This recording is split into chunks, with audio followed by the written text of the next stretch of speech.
ఆర్థిక మంత్రి గారు స్వయంగా బడ్జెట్ చదివేటప్పుడు ఏమన్నారంటే వ్యవసాయ రంగానికి ఈ బడ్జెట్లో 19,746 కోట్లు పెట్టినామన్నారు. ఈ 19,746 కోట్లలో ఎస్టాబ్లిష్మెంట్ ఉంటుంది కదా, జీతాలు ఎస్టాబ్లిష్మెంటే ఓ 3,000 కోట్లు పోతుంది. ఇక మిగిలేదంతా ఓ 16,000 కోట్లు.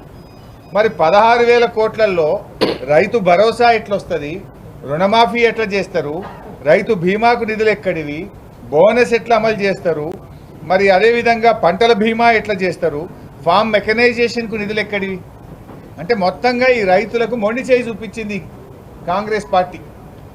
అంటే ఈ హస్తం కాస్త మొండి చేయి అయిపోయింది రైతుల విషయం వచ్చేసరికి.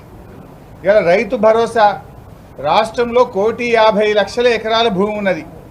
మీరు చెప్పిన ప్రకారంగా ఎకరానికి 15,000 రూపాయలు ఇవ్వాలంటే రైతు భరోసాకే 22,500 కోట్లు కావాలి.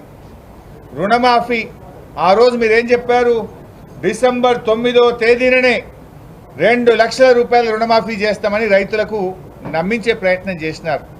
డిసెంబర్ 9 బాయ్, జనవరి 9 బాయ్, ఫిబ్రవరి 9 కూడా బాయ్. మరి ఏది రుణమాఫీ?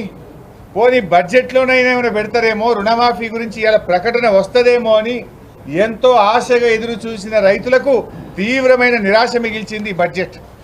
ఇలా 2 లక్షల రూపాయల రుణమాఫీకి 40,000 కోట్ల రూపాయలు అవసరం. కానీ బడ్జెట్లో 4 రూపాయలు కూడా రుణమాఫీకి కేటాయించలేదంటే ఇలా రుణమాఫీకి మొండి చేయి చూపింది ఈ కాంగ్రెస్ పార్టీ. రైతు బీమా, మరి గతంలో మేము రాష్ట్రంలో రైతులందరికీ రైతు బీమా చేశాం. మీరు కౌలు రైతులకు కూడా రైతు బీమా చేస్తామన్నారు. మరి దాదాపు 2,000 కోట్ల రూపాయలు రైతు బీమాకి కావాలి. అదేవిధంగా బోనస్ ఒక వడ్లకే కాదు, మీరేం చెప్పినారు, మీ మేనిఫెస్టోలో స్పష్టంగా చెప్పినారు, ఇందులో వడ్లకు, మక్కలకు, కందికి, సోయాకు, జొన్నకు ఈ పంటలన్నిటికీ మీరు కనీస మద్దతు ధరను ప్రకటించారు. మరి ఆ ప్రకారంగా బోనస్ ఇవ్వాలంటే 15,000 కోట్ల రూపాయలు పంటల బోనస్కే అవసరం. అంటే బోనస్ను బోగస్ చేసిండ్రు మీరు కాంగ్రెస్ పార్టీ.